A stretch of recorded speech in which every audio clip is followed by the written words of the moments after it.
मु सुजित मु समस्त को स्वागत करुच्ची आउ एक नूतन वीडियो सह जहाँकि तुमर बारंबार प्रश्न आसूँ 2 ରୁ 3 थर प्रश्न आसी सारी जे इंग्रेज शासन कालर भू राजस्व नीति वर्णना कर एवं यार प्रभाव गुड़िक प्रभाव मूल्यांकन कर। तो चिरस्थायी बंदोबस्त रयतवारी बंदोबस्त तथा महलवारी बंदोबस्त ही एथिरे अंतर्भुक्त होता है।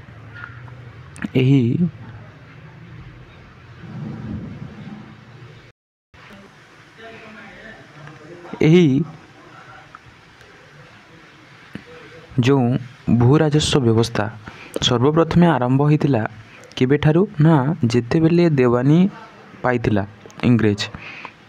बक्सार युद्धर परवर्ती समय बंग बिहार ओडिशा सर्वप्रथमे देवानी नहीं तार पूर्ववर्ती घटना गुड़िक कौन रही देखीदे। तो 1757 मसीहार पलासी युद्ध होता रॉबर्ट क्लाइव और सिराजुद्दौला मध्य से ही युद्धर परवर्ती समय भारत में इंग्रेज शासन आरंभ होती मूलदुआ स्थापन होती बणिक गोष्ठी जो इंग्रेज गोष्ठी थिले शासक गोष्ठी को रूपांतरित होते हैं। प्रथम से माने वाणिज्य व्यवसाय गले किंतु परवर्ती समय से माने शासन करने को लगिले। तो भारत शासन निमित्त तथा इंग्रेज साम्राज्यवाद को आहुरी शक्तिशाली करने अर्थात तांकर शक्ति को आहुरी बढ़ावाई अर्थात से माने साम्राज्य वृद्धि कर लगिले। से माने अनेक गुड़े नीति आपणे अनेक गुड़े पॉलिसी आनी तन्मध्यरु वाणिज्य नीति भू राजस्व नीति जोगाजोग व्यवस्था वित्त प्रवाह आदि गुरुत्वपूर्ण भूमिका ग्रहण करिथाय। अनेक गुड़े चार्टर एक्ट गवर्नमेंट आनी से तथा रेल चलाचल होता जोगाजोग होता डाक व्यवस्था आनी से। तो भू राजस्व नीति आमर क्वेश्चन आसूँ भू राजस्व नीति को नहीं। तो ब्रिटिश ईस्ट इंडिया कंपनी कर्मकर्ता गण भल भाव उपलब्धि करथिले जे भू राजस्व ही भारतर मूल आयर आधार कहीं आम भारत एक कृषि भित्तिक देश अटे। तो कृषि को नहीं ही आम देश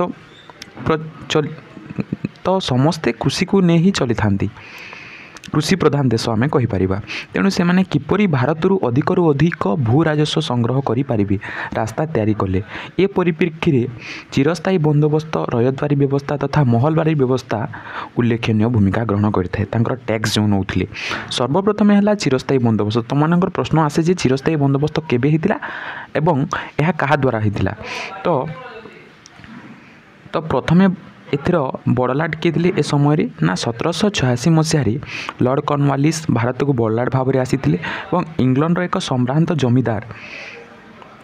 परिवार से आसी गोटे सम्भ्रांत बा धनी सम्भ्रांत जमीदार घर से बिलंग करते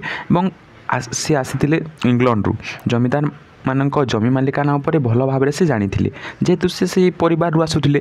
से भारत में एपरी एक व्यवस्था करने को चाहिए जहाँ द्वारा जमीदार माने जमीर स्थायी मालिक हे अर्थात से माने परमानेंट रही से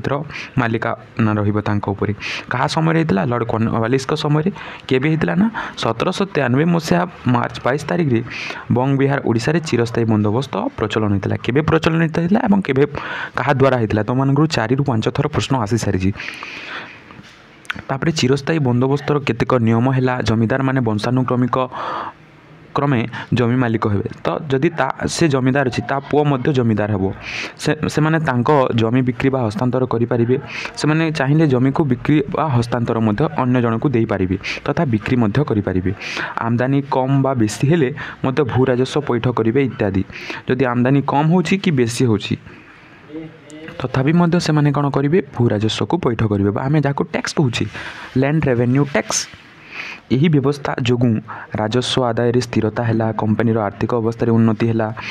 तथा यह एक समय उपयोगी व्यवस्था भाव में काम कला। यह संगे संगे एक विश्वस्त जमीदार गोष्ठी सृष्टि हेले जेहेतु से माने ही जमीर मालिक हे तेणु से मध्य विश्वास रहा एवं कृषि तथा वाणिज्यर विकास घटी। ता परवर्ती समय आसी रयतवारी बंदोबस्त को से रयतवारी बंदोबस्तटी कौन ना कैप्टेन रीड और थॉमस मुनरो यह तो मनाकर प्रश्न आसी जाई पारे जे कैप्टेन रीड और थॉमस मुनरो चिरस्थायी बंदोबस्त कुफल को अनुधान कर